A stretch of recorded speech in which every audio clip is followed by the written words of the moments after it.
അപ്പോൾ എനിക്കറിയാൻ മേലാത്ത ഈ റിയാസ് സലീമിന് നാണം ഉണ്ടോ എന്നുള്ളത്. അവനൊരു കൊച്ചിനെ കുറിച്ച് പറഞ്ഞിരിക്കുന്നത് അവന് ദേഷ്യം ലക്ഷ്മിയോടുണ്ടെങ്കിൽ ലക്ഷ്മിയോട് തീർക്കണം.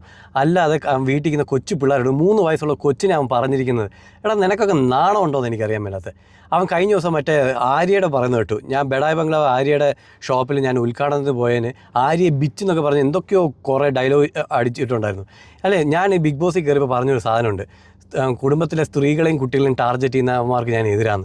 അത് ഈ റിയാസ് സലീമിനെ പോലുള്ളവന്മാരാണ്.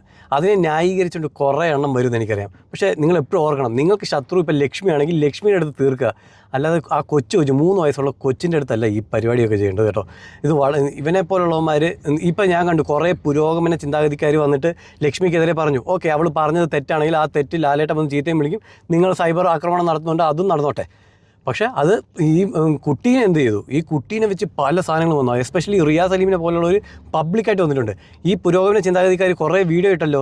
ഇവർ ഈ റിയാസ് സലീമിനെതിരെ എന്ത് വീഡിയോ ഇടുമെന്ന് എനിക്കൊന്ന് കാണണം. അത് കുറേ പേരെ ഞാൻ ലിസ്റ്റ് ചെയ്ത് വെച്ചിട്ടുണ്ട്. എന്തായാലും ഒരാഴ്ചയും കൂടെ ഞാൻ നോക്കുന്നുണ്ട്. എന്തായാലും ഇത് കഴിഞ്ഞിട്ട് ഇവരെന്ത് ചെയ്യുന്നു കണ്ടിട്ട് ഈ പേര് സഹിതം ഞാൻ എന്തായാലും ഇടാം കേട്ടോ. അതുപോലെ ഈ ബിഗ് ബോസ്